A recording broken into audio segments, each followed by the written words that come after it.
Yes, you can have it. Go ahead.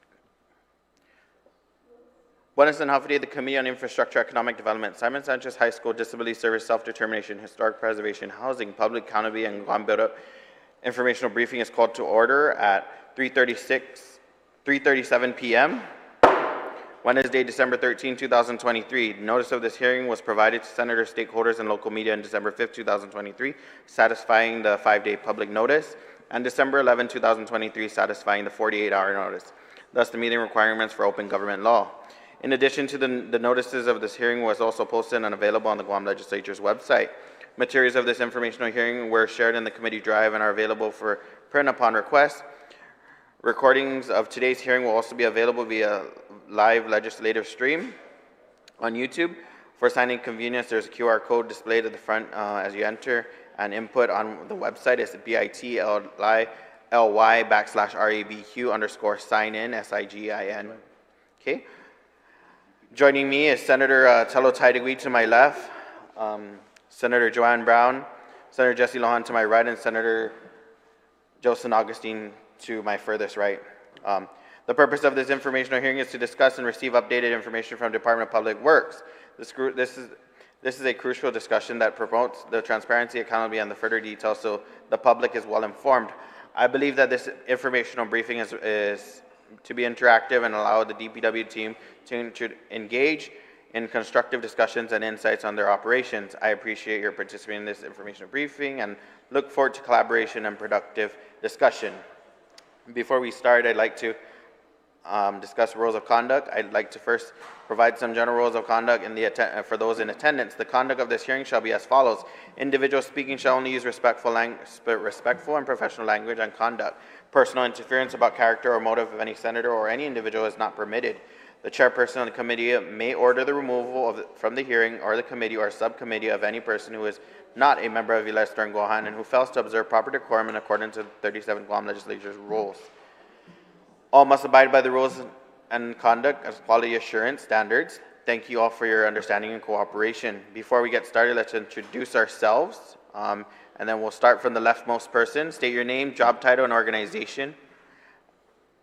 Okay, thank you. So, the status of the Guam roads has been the topic and concern for the committee, as well for the residents on the island in today's legislative hearing. We had hoped to discuss the various issues and concerns that are regarding our condition and the maintenance of these roads with the Department of Public Works, but no representatives are present to testify. As the committee, we will take concerns seriously and will be writing to DPW to request for response to those questions that were provided. We intended to have answered today, and thank you for those of you who joined us this afternoon. So, without further ado, you could start, ma'am, or do the AG, since you're the head of the table. Mr. Chairman, Yes. can I ask a question? DPW was giving notice in advance for this gathering and briefing, and did they state why they weren't here or not coming? Did they state, why they don't have a representative here? They're not answering right now. I tried to call, so we'll just leave it at that, sir. Thank you, Mr. Chairman. Mr. Agee? Good afternoon, Chairman Quinata, Senator Lujan, Senator San Augustine, Senator Brown, and Senator Taidagui, and Senator Perez. My name is Douglas Moylan. I'm here on behalf of the Office of the Attorney General, and I do have my staff also present that have been working with us on this project. My name is Louis Harley. I'm an Assistant Attorney General. My name is Trevor Ibarra. I am a paralegal. Half-a-day Senators, my name is Nicole Perez, and I'm also a paralegal at the Office of the Attorney General. Thank you for coming today.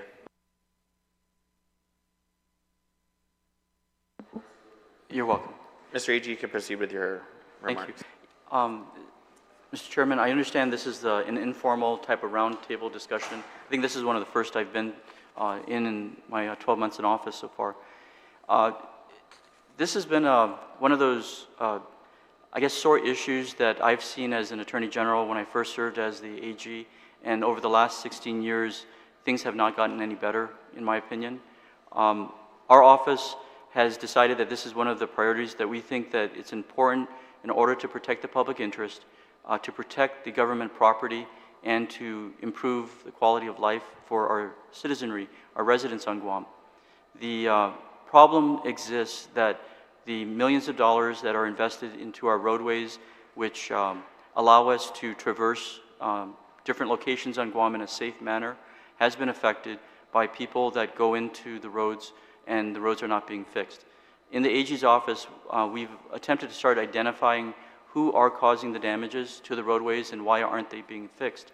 As recently as this morning, I've met with Assistant AG Tom Keeler, who's been assigned to the Department of Public Works. We have communications that are going on with the CCU, specifically the Guam Waterworks Authority people, in order to understand what is occurring on Guam.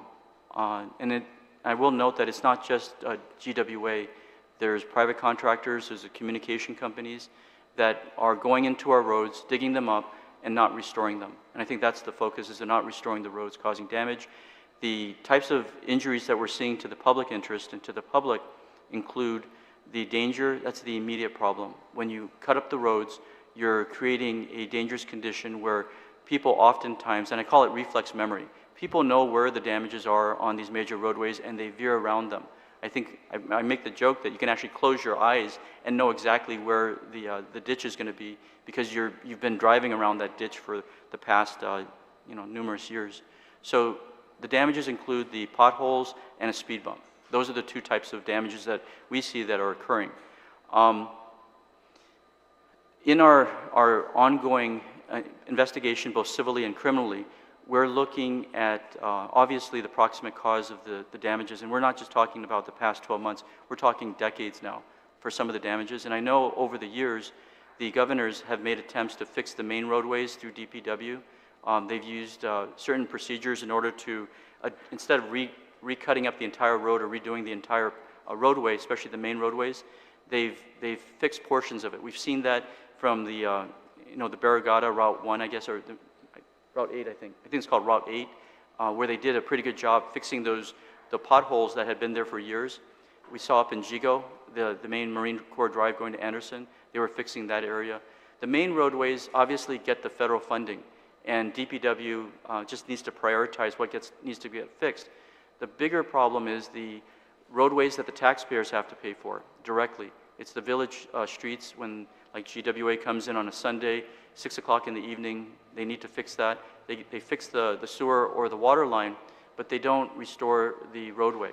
And we've seen that. We've seen, like, League One Terrace, where I think it was MCV years ago, they started digging up the infrastructure, the roadways, and then they put the patch on it, and it's never the same as the original one. And we know that a lot of these subdivisions the infrastructure is built by the developer.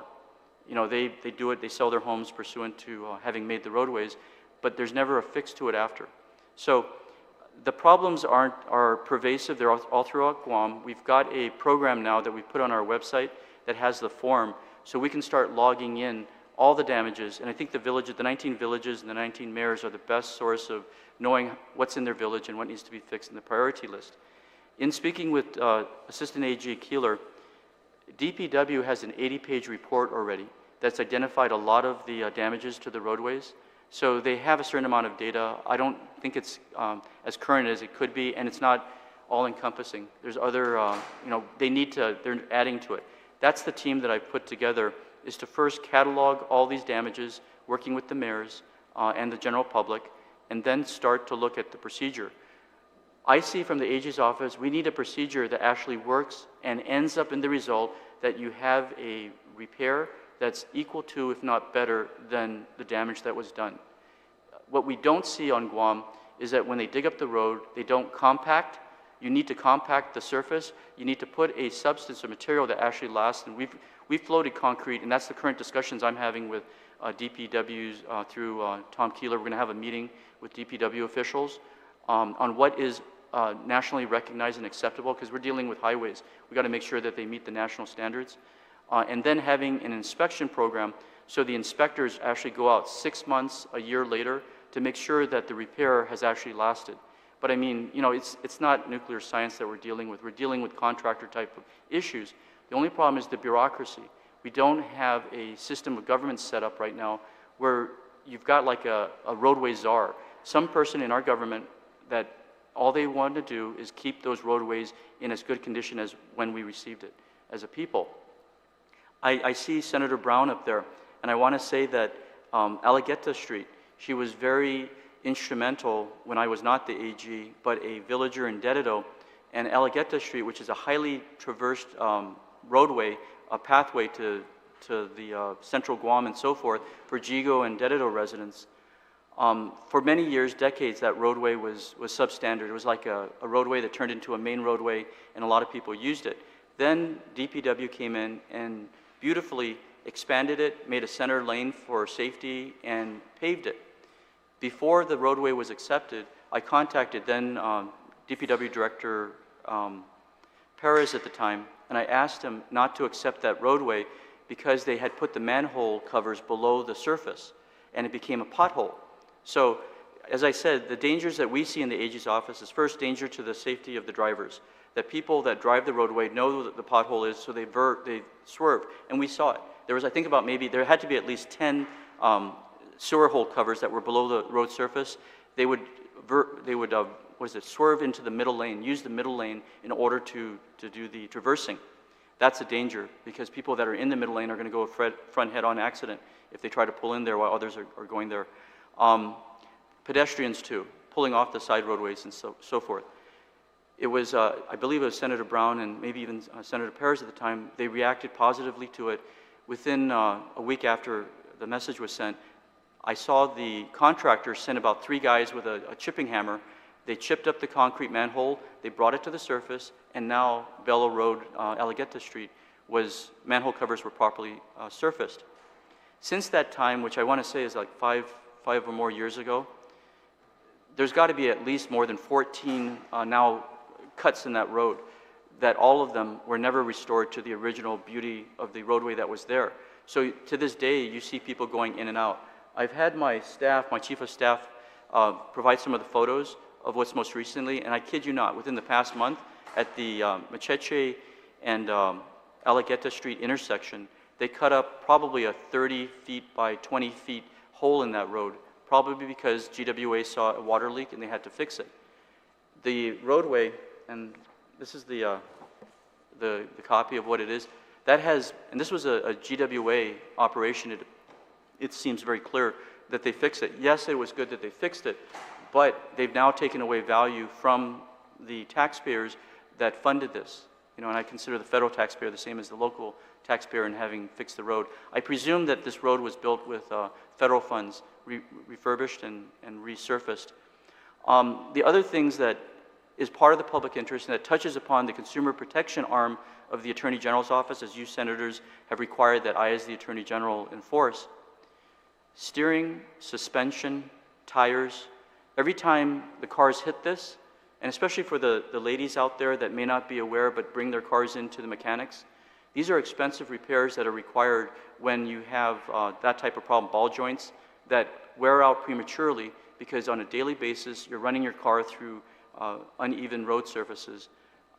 Even Mr. Keeler this morning was commenting how all too often we are going on the main roadways at night and all of a sudden hit a metal plate. That's happened several times. Down in PD area, there's some on the main Marine Corps Drive, they put metal plates there. Why hasn't DPW properly overseen the contractors that are doing work on the roadways to ensure either that the metal plate has the traditional asphalt that they put around it, or that the metal plate is put right into the surface of the roadway while the repair is being done? Because we know those things can often take weeks, if not months, to be removed from that area for whatever reason that they're working on it. This all goes to the system of government that we have and the failure of key departments and personnel that are paid good salaries in order to ensure our property is being protected.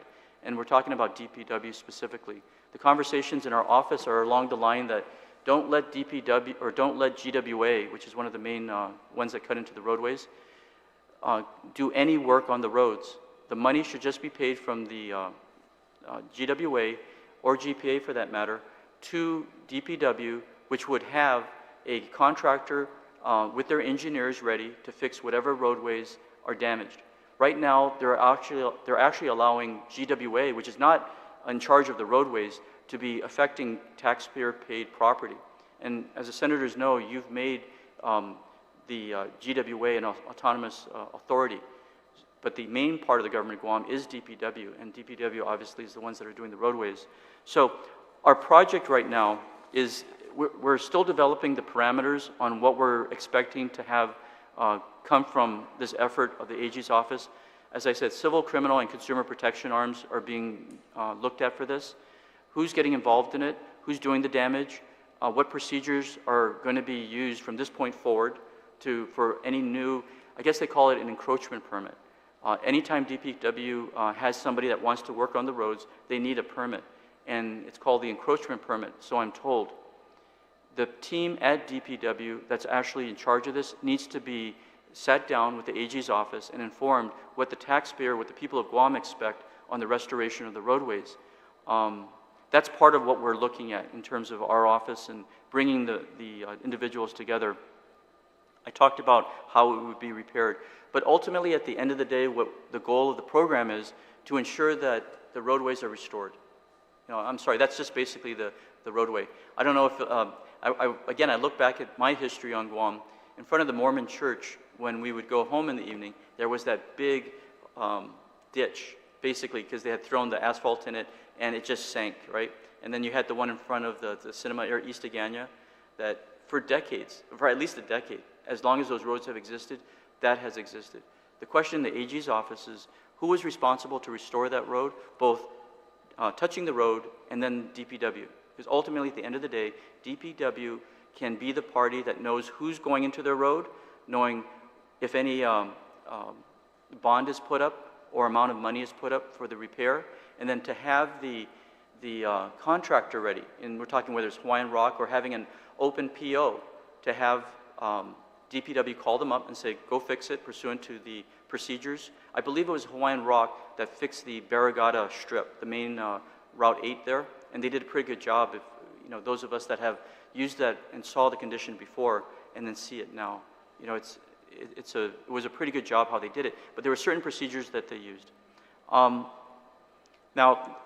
one of the things that we might recommend to the senators, there's certain, the mayors obviously know who's in their village and who's working on their roads. They've got the homeowners that need to hook up to the sewer or things like that.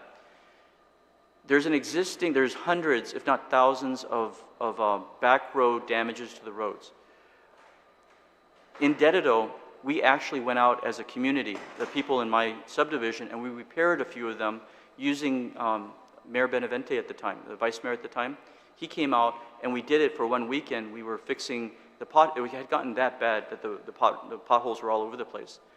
To get DPW to work with the mayors, and even on because there's so many existing potholes out there, and I cite also Wistig Road in Jigo, I've seen those cars literally using the lane that's going out towards the main Marine Corps Drive. They no longer use that road. Everybody's going on the other side of the road, and they're darting based upon the traffic that's coming at them in Wistig Road, that whole strip there. If the mayors are empowered with the ability and working with DPW to have a crew of maybe 3 or 4 guys, cement mixer, chipping gun, and a compaction machine, they could fix a lot of those potholes. Because we're talking about potholes that are just 4 feet, 5 feet wide. You just cut around it, dig it up, compact it, put the proper material, put the concrete, at least 4 inches of concrete, and then if they want the hot patch. Right now at the AG's office, we're trying to figure out if it will be acceptable just to put the concrete. Anyone that's worked with contracting knows once you put concrete down, it stays. It's the asphalt, especially every village, and especially Dedido, they have a pile of cold patch. They have it dropped off next to the village mayor's office or something, and guys literally come out there, fill up their trucks, villagers, and then they go out to the pothole closest to their house, and they throw it in and fill it up. And the next rain, it becomes another pothole. And as all of us know, when it rains and the water fills up on the street, you don't see those potholes anymore. You see it when your car has gone into it. And I've seen cars actually have their suspension smash, their ball joints fall out when it hits it hard enough at a right enough speed. So, you know, these are all, they're logistical things, but to address the problem of fixing this, we need the experts at DPW to set up a procedure that they're going to follow in order to fix this. And, you know, I've spoken a lot on this, but there's a lot of technical aspects. Existing potholes, us being unable to identify who actually caused the potholes or the damage to the roads, and then having to deal with that, and then, as I said, from this point forward. So that's where we're at right now. It's kind of disappointing that we don't see GWA here or the CCU, as well as I think DPW is aware, and I can say this for DPW, they are working with our office, and they understand that there is a problem. So we're going to push it forward independently of the legislature, and we welcome your assistance. And my intention as the AG is to develop any bills that the senators, the chairperson, may request of us to effectively deal with the problem. But I do believe that with the governor's cabinet and with the CCU's involvement, this can be done outside the legislative realm. But having an actual public hearing on it is important because it brings awareness to our public. So that's kind of the broad overview of where we're coming from on this. And as I said, some of our recently hired paralegals are right out of UOG, college graduates, master's programs. I have a prosecutor to my right here. We're looking at all aspects of this. And with the AG's office, we have the civil, we have the criminal implications of people that aren't doing their jobs and are taking government salaries and things like that. I do hold DPW, and I'll make no bone about it. These guys have engineers, and this is an engineering problem. So the question that I have in the AG's office is, why have engineers been paid by DPW and have allowed our roadways to fall into the state of disrepair that many have? And I use Alligator Street, I use Wistig Road as examples, East Agana, that whole strip that is terrible to go down. You see people getting out. The only lane that you really can travel from Agana down to Tamuning is the fast lane, because every other lane, your tires are going to fly off if you go fast enough. Or, as Mr. Keeler had indicated, he hit a steel plate that popped his tire, and that was just a recent incident. And again, that's DPW. When people are on the roads, and we know this in the States, you never have what you experience on Guam. You have cone markers, you have notices, you have flashing lights at night warning you that you're coming up upon a steel plate. You hit that steel plate fast enough in the rain, your car is going to go out of control and potentially into the oncoming lane, especially on those in the PD area. Now, that's where people are often killed because of the speed that's experienced down there. So, Senator, this is no way intended to be a lecture to you as leaders. I just think that it's worthy of our office's effort to bring this to the public consciousness, and I thank you senators for having this roundtable meeting. Thank you. Thank you, Mr. AG. Being that DPW has still not arrived, I'll go ahead and carry to the panel if my colleague, Senator Lujan, has anything to say right now. Sure. Thank you. Thank you, Mr. Chair. Good afternoon, General, and your staff for being here this afternoon.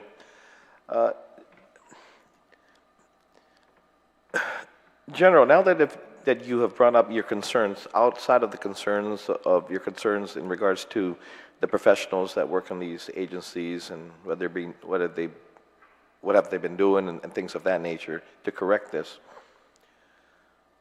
pointing out damages to vehicles and all that, as a chief legal officer for the government of Guam,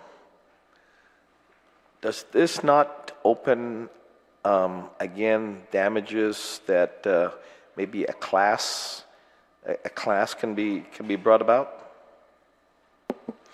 Yes, this is definitely a class action type of lawsuit. Representative parties to the damages done to vehicles, experts would clearly come in and basically, I believe, sure, restate what I've just stated. The damages to the public, somebody dies because of this. You see it in the States that, like I mentioned, that steel plate problem that we have. where they're putting steel plates in the middle of a roadway where they're expected to go at least 40, 45 miles an hour, and people normally go 10 miles over, at night, improper lighting. Who's going to pay for this is going to go through DPW on who was responsible for ensuring the safety of the community. So I think that's a very good question, Senator. I have not seen any yet in our community. Well, as chief legal officer, you wouldn't be the one to bring the class about because you're representing the government of Guam, right? Two ways that we can analyze this, and this is why even the courts right now are struggling. We have cases on this specific issue. The Attorney General is the chief legal officer of the government of Guam. The government of Guam is made up of everybody in the government, but the AG doesn't represent any particular person in the government, per se. When the government official, and it's in the actual statute that the U.S. Senators passed in Title V GCA, when a government official breaks the law, it's considered a form of corruption, and the Attorney General has the prosecutorial duty in order to prosecute that government official. In the sense of a civil context, and that's why we're here today, that's why we've taken this, the Attorney General's duty is to protect the public interest, which is like the people of Guam, the government of Guam, they're synonymous. If for instance, GWA, which is still part of the government of Guam, albeit autonomous, semi-autonomous, that sort of thing, if they hurt the public interest, if they hurt the taxpayers, the people of Guam, the ratepayers, the Attorney General has the option to protect the public, the taxpayer, the ratepayer. That is the accepted rule of the role of the Attorney General. We're not the private attorneys of a government official and they say that, hey, defend this lawsuit. So the DOE case is the perfect example of what's playing out right now. Do we protect the individual government officials that were involved in the problem that we're experiencing that didn't open up the schools on time, i.e. potentially public health, Department of Education personnel, or do we protect the adequate education law, which is what you senators have passed? And that is, in our opinion, and it was the comments were made, the arguments were made before Judge Iriarte in that case, that the role of the Attorney General is to protect the public interest, which your statutes say, because that details what the public interest is. The public interest is in providing adequate education. The Attorney General, in my opinion, at least this administration of it, isn't here to protect DOE because they are not complying with the Adequate Education Act. That's an example of what I'm saying here. So on the one hand, in a lawsuit that might be filed against the government, the AG would have to make a decision. Who would the AG's office be defending? Or would it take the side of the plaintiff? And in your example, under a Consumer Protection Act claim, would the Attorney General versus DPW be appropriate in that type of situation? So I'm trying to avert that. That's why we're here today. And that's what I'm getting to. It sounds like you're trying to avert a class action being brought about for the government of Guam that could cost us hundreds of millions of dollars. Let me ask you this other question. We know that some of these problems have existed for years and maybe decades. How does if a class is brought about, how would this be handled if this was decades ago and the statute had run out in regards to, is there a statute on when this, this pothole had existed and stuff, or when those damages had occurred? So when does the statute start? I'm pretty sure there is the statutory statute of limitations that applies here, definitely. Yeah. I don't think this has been cut out by the legislature in any way. I want to say written contracts are 4 years. I think most areas are 4 years. You have the ability to bring a class action, maybe.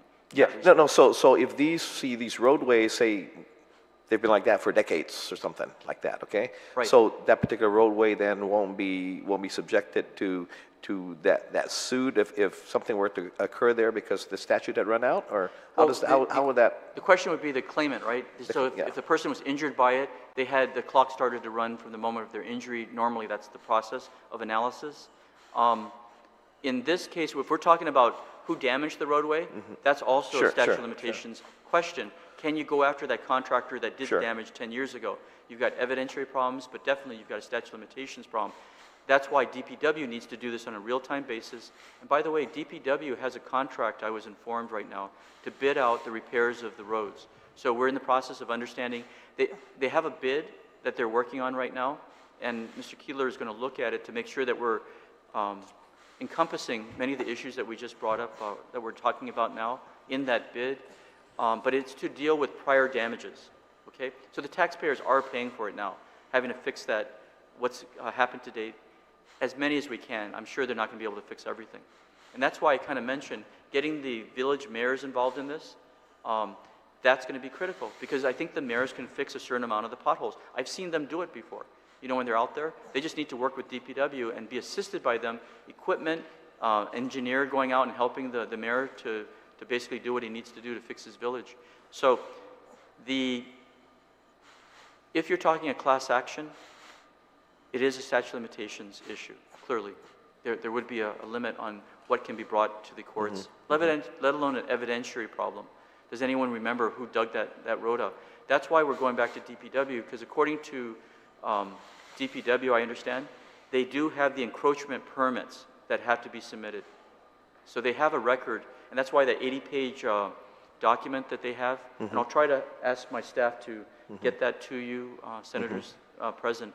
Because I remember, if I'm not mistaken, correct me if I'm mistaken in such, a few years ago, I know there was a bicyclist that was injured, again, riding his bike, and I think wheels had fallen into, I think, the sewer, the way it was made. Yeah, if I'm not mistaken, it was an attorney. There was an attorney that was injured as well in that case. I know he filed a claim, and it was paid through the Government's Claims Act. Okay. And so, you know, there's a liability already with that, and even in how a certain situation is, I guess, is constructed. Right. You know, where bicycle tires can fall into these right, or keeping them. See, that's the keeping them. Well, that whole issue on whether sidewalks and bike lanes, Guam should have more of them, sort of thing. That's a discussion I know you senators are talking about. Sure. But the government, if we get to the nuts and bolts of it, they would have to be looking at the Government Claims Act, because government has not waived sovereign immunity for that. So the maximum that I think it's at 300,000 if I'm not. 325, I think, or something like that. You may have increased it, but there is a limit on personal injury type of claims. The contracts is pursuant to whatever the contract amount should have been. So, yeah, but it could still be class action. Yeah. Okay. I mean, and that's what my concern is, because it's opened up now, and again, you know, it's expensive to again, you said, fix vehicles, and or people get injured. Right. And from what I'm hearing is that, again, the chief legal officer has already pointed this out, and so that being said, is open up Pandora's box, and a class action can easily be brought and can, again, cost the government of Guam millions, if not hundreds of millions of dollars. Right, conceivably, the court could make an order to the effect that they be repaired, in order that the funds be taken from the general fund in order to repair certain roadways if they're included in the class action. But yeah, that would. I mean, ultimately, the taxpayer of Guam will have to pay for it. That is correct, and that's why the process of legal analysis, in my mind, who caused the damage, and if we're talking about GWA, they are an autonomous type of organization. They make money, they profit, they have ratepayers and not taxpayers, although the taxpayers built them originally, GPA and GWA. They operate under a expense profit analysis. So when they make money off of the ratepayers through the sewer and the water, the monopoly that they hold to charge sewer and water rates, they have a special obligation to work with DPW and for DPW to do its job to fix everything that they touch on those roadways. That's where we're at right now. You have a breakdown of government services at a fundamental level when people being paid for protecting the government roadways are not doing their job. That's how I'm seeing what's going on, because we hear nothing of it and we just literally see it. All of us are witnesses to what goes on in our community. They're so visible, whether it's your village that you go from every morning or if it's the roadway that you're taking. So, yeah, that's where we're at this point. That's all I have for right now, Mr. Chair. Thank you, Senator Lujan. Senator Tello, you're recognized. For the record, DPW has still not responded. Aye, day. Thank you, Mr. Chair. And I greatly appreciate your time down here, Attorney General, and I'm not going to keep you very long. I know you're very busy and appreciate the information that you provided. I'll be looking at this thoroughly. And I mean, this is not just the roads, it's also the sidewalks that are an issue too, especially when the signs are no longer there. I think we were sued actually by an attorney for hitting one of those little posts that were sticking up, you know, and while riding his bike. So we definitely don't have a whole lot in our government claims coffer in order to address many of these concerns, well, these suits that are possibilities that are coming up. But I greatly appreciate all the hard work you're doing in addressing this currently now, keeping this on our radar. Thank you, Senator. Okay. Thank you, Senator Taidewi. Senator Juan, you're recognized. I think Joe's next. Senator San Augustine, you're recognized. Okay, I'll be next. You know, Attorney General Moylan, thank you for getting involved in this. And you know, Senator Taidewi brought up about the claims. And you know, as you pursue this, sure, you mentioned earlier about the suit. I'm not concerned about any class action suit. I'm concerned when my tires are damaged, I'm going to go to the government of Guam and says, you need to pay for my tires. I'm not going to sue you. Just pay for the damages. This is a government of Guam road. Move on. Yeah. I'm not going to waste my time hiring an attorney to sue the government. It's going to take forever. Forget it. Most of the people in Guam are not going to waste their time for that. Maybe some of the folks that have a lot of money, they're willing to do that. But then on the next issue, exactly what was brought up earlier is about the time that has gone by. Because you and I know each other for long, from your first term. All the roads and the damages, they've been there. Yes. And we want to talk about statute of limitation, it's over. Let's move on. I'm concerned about when you brought up about the engineers at DPW. You know, when they're going to dig up any part of the road, there's a permit process. Yes. And I'm hoping an engineer is involved in that this is what you need to do. Exactly. And how you must repair it. So that it doesn't matter if you happen to be Black Construction or GTA or whoever. Right. Until it's finally repaired. Bond or not, you're still liable. And that's how it should work. You know, Senator, and that's where the legislature can come in, because I'll research the issue of the liability, but unless the statute of limitations is affected, because I'm of the opinion that it should be, when you damage the roadway, you are responsible to restore it to as equal to or better condition, so That's that correct. we don't have to ever go back into there because of what you did going into that roadway. That's an exactly type of bill that I would help to draft, be involved in. But first, we need to know first, what is the current process? Yes. Because it didn't happen in the past 5 years. Most of the damages that we see on the roads, Decades. 10, 20 years ago. Yes. So it's not for the current DPW, hey, you know, put up your castle, protect yourself. No. We need to all work together. Yes. You already stated you're reaching out, you're going to work with DPW. Let's come up with a process and let's just get it fixed. Yes. Because, I agree. you know, I introduced a bill that talks about the striping. I'm ready trying to figure out and find out what is it going to cost to bring the machine. And if I can bring the machine in myself, all I'm going to say to DPW, you got the paint, you got the manpower to help me, let's go paint the roads. Right. Let's just move on. Because that's exactly what you said. You used to do this, you went out with the mayor's office, you did what you need to do. That's right. But it's going to reach a point where there's people getting paid. When we pass the budget, we provide funding to the mayor's office. Yes. And they're called, was that community affairs, community workers? Okay. Well, you know, it includes also repairing the roads. And you're right.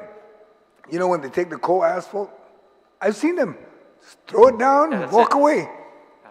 At least, you know, take your shovel, that's going to pat Right. it down. And Senator, as you know, those compact machines, you don't have to be a licensed contractor. Everybody knows the compact. You can rent it at East-West Rental. That's correct. Everybody does it on the weekends when they're preparing their roadway. What is it? Their garage or whatever. There's their driveway. There's basic procedures. It's common sense, right? Especially the guys out there. There's talent in our villages. The mayors are supposed to be the source of addressing problems. In my opinion, you've hit it right on the nail. There's so much that can be done proactively with the mayor's offices.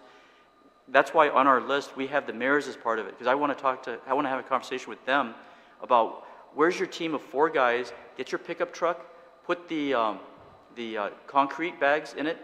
Home Depot sells the pre-mixed. You don't even have to mix them, but mixing concrete isn't that difficult either. You get the cement mixer, those portable ones. That's what we did in Dededo on Macheche Street. We had the concrete mixer out there. We had the concrete. We brought it in. We prepared the hole. We poured concrete in. And one of the guys said, put those blocks in it. Those, like in Europe, they use the bricks. So we put the small bricks on it, and then we concreted over it. It's still there to this day. That was like 5 years ago, I think. Yeah, no, but I understand where you come from. But and then you mentioned earlier about GWA. GWA should have been here. And the reason why, because when you talk about manholes, sure, DPW, they're the one that does the roads, but GWA, that's your responsibility. Right. Play a role. CCU, if you're not going to play a role, then stop doing what you're doing. Right. GWA, come out, find out. And then we got to talk about GPA. Why do we have power poles on the sidewalks? Mm-hmm. There's an engineer that put that up. It didn't just happen overnight. Somebody said, we need to do sidewalks. Okay, great. Why do you beat us? Why are you building a sidewalk around a power pole? Right, and that's those engineers, both at GPA, engineers, and DPW. But the property is GovGuam. But the problem we're faced with today is that this is not today's news. This is not even 5 years ago. This is 20 years ago. Yes. Okay? I was a police officer when I started seeing sidewalks come up, and I said, why are they building around a concrete pole? Lordy, and that's over 30 years ago. And that's my concern. And I was hoping to see DPW, whatever reason they didn't make it, GWA, you should have been here. This is an easy one. You have the Attorney General who's ready to work with you. Por favor, GovGuam agencies, when the Attorney General is here, just come out. And if you're guilty, I mean, I'm not going to say you're guilty, but if you believe you need to ask for forgiveness, ask it now and work as a team, because it's all about taking care of the people of Guam. Yes. Not pointing fingers. The agency is saying we're going to help you. We're going to figure out something. You as an agency come on and says, yeah, we dropped the ball. Okay, then fix it, fix it tomorrow. That goes a long way in our office, Senator. Yeah. I fully endorse what you're saying, and that's why we're here as a team to try to help on the civil side of it. But as representatives of the people of Guam, the public prosecutor, there is a criminal side to everything. So whether we do it or not. I look at it as oops, if you get caught, don't blame nobody but yourself. If you did your job, then you did your job. If you failed to do your job, don't look at somebody who says, no, you caught yourself. When I was a police officer, I used to tell folks that I pick up, I didn't put your name on my list to look for. You put your name here. I didn't know that you were the one that committed the crime. You committed the crime. Now we're going to talk about it and move forward.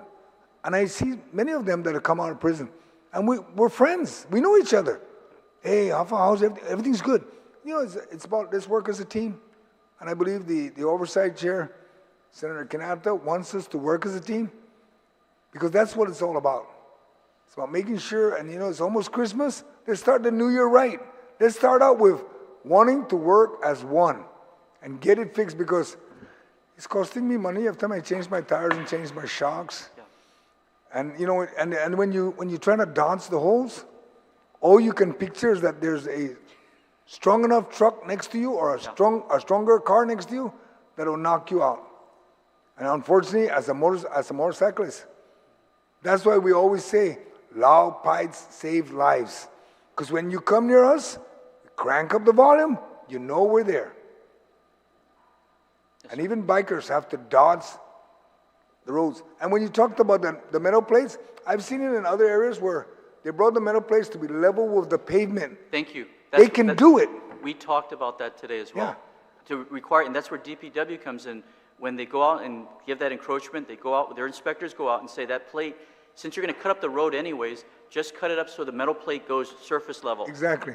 That's exactly. And it shouldn't cost that much money that the vendor or the company that did the whole can put up the lights, the flashing lights. Yes. It's And it's DPW. it's a no-brainer. Yeah. But anyway, thank you for being here. I hope on the next oversight that we'll see all the players, and we advise everybody, leave your handcuffs in the outside the room. Let's come in here, let's all work as a team. And Well I think said. it would be fun. Thank you. Thank Well you, said. Senator Quinata. Thank you, Senator. Thank you, Senator San Augustine. Senator Brown, you're recognized. Thank you very much, Mr. Chairman. You know, Attorney General, this morning I was talking to a friend this morning that I actually wanted the job to be doing road inspections, so it's kind of apropos that we're here this afternoon talking about this issue.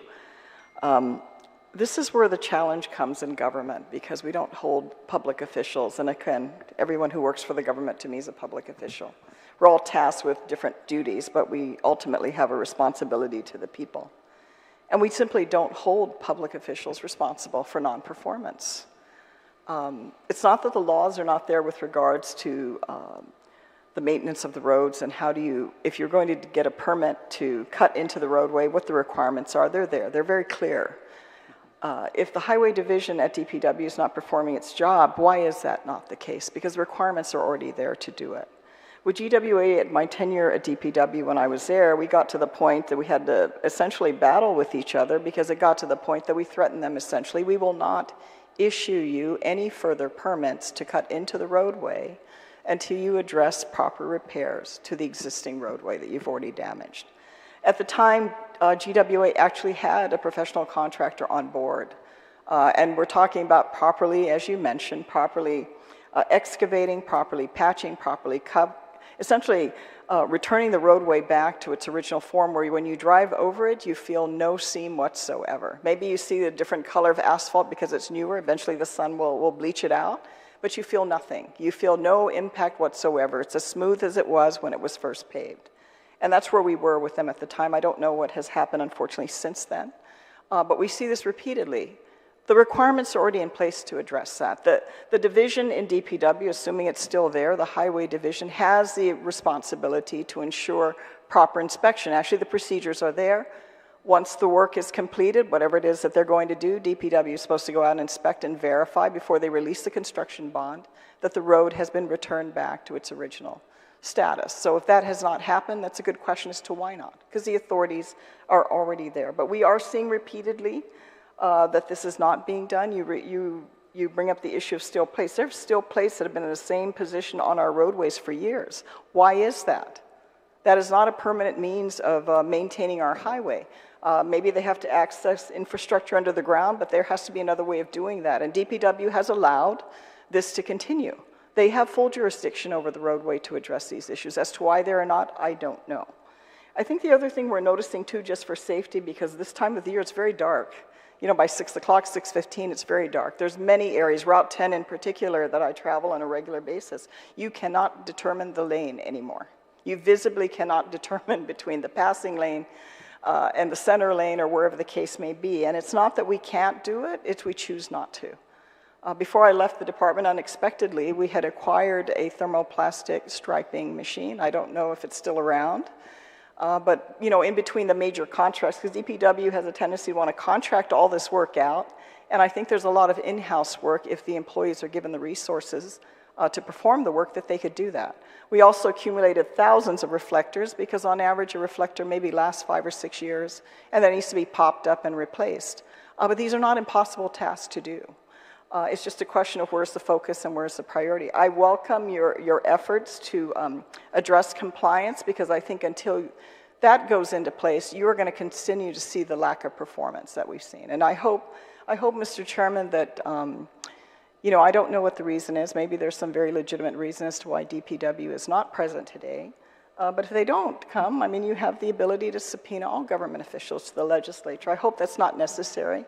But we have the authority to do that because I think the public, all of us that either drive or passengers on the roadway definitely have a right to know as to why these issues have not been addressed, because it's not a question of us doing more legislation. The laws are already in place, the procedures, the regulations are already in place. It's just a question of properly executing them and enforcing them. And I think once, you know, if it is government officials that need to know there's a consequence for non-performance, and hopefully they'll go and do their job as they should, because they're entrusted with that authority. If I was, I would want to make sure it's done properly. I'd feel good at the end of the day, because we all travel the roadway, and as you mentioned, the safety factor that's there. There's a total lack of respect for some reason on the need to ensure that our highways are safe, they're free, and they're accessible. I was hoping DPW was here as well, because I'm looking at San Antonio on the recent restriping and how the outer lanes now are no longer in some areas not travel lanes. I'd like the just, you know, logical reason as to why that's not the case. Because you're driving, then you have to go out, then you go in, then you go out, then you go in. Why? I also noticed the former Camp Watkins, where you turn into Jimmy D's, they put a left turning lane for people to turn, but then they impacted the double lanes going to Route 1, which again, why are we having drivers all of a sudden have to merge into a single lane to merge back out to a double lane? Yeah, they might have their engineers, but it doesn't make a lot of logical sense, and it's not, to me, a very safe circumstance with a very short distance. Why is that the case? So I certainly look forward to having DPW, GWA, the other key government agencies present here so that we can ask these questions. And maybe they might have a real legitimate reason that we're unaware of, but I think every effort we can make, it's challenging enough. We have seen enough deaths on the highways, and I'm sure there's a variety of reasons as to why these different crashes have occurred. But we've seen the loss of a lot of our residents this year, as we do every year, but this year in particular, a very high number. And we want to make every effort, as we should, to ensure that our roadways are accessible, they're safe, and that we can travel on them. So I appreciate again, Mr. Attorney General, your efforts. I look forward to, I think if you just, you know, knock on their door, I think that might be all they need. They might not need a lawsuit. They might just need you to smile at them and visit them. Yeah, maybe they'll dust off their regulations and address compliance. But I certainly hope, Mr. Chairman, an effort is made to call a follow-up meeting or roundtable so that we can ask these questions, and certainly the public, as they are deserving of getting very clear responses, because I'm sure a lot of our people have the same questions and concerns that have been raised today. With that, thank you. Thank you for coming with your team, and certainly, Mr. Chairman, thank you for the opportunity to comment. Thank you, Senator. Senator Perez, you're recognized. Thank you, Chair Quinata. I guess I agree with the sentiments of my colleagues regarding compliance. I think compliance has been a problem throughout our government, whether it be the roads or just contracts in general. For some reason, we have become complacent or assume that the contractor is going to do the job for us to the specifications that we asked for. And considering the issues that are facing us today, I think it's important to go back and look at the records, right? Were there permits? What were the terms of the permits? Because like my colleague said earlier, there is a law that does require that. But it also states in the law that it says that the department, which is the Department of Public Works, is not required to supervise the work. So maybe that's one legislative change, you know, to actually mandate it. But I think in the public interest, you know, why is there a need to mandate these things when it should be common sense? But in any case, I do agree. I appreciate the attention that is brought to this. I feel that there could be some communication to find out what the root causes of this, and just to hopefully you know, make us more aware and conscious about moving forward. So thank you. Thank you, Mr. Chair. Thank you, Senator. Thank you, Senator Perez. There are no further discussions. The committee appreciates your participation, Mr. Attorney General, and your team for being here present. I commend you all for your participation today. To my colleagues for joining me today, thank you so much. Unfortunately, DPW is still not here. As a committee, we take the concern seriously, and we will be writing to DPW to request responses to the questions intended to be answered of today.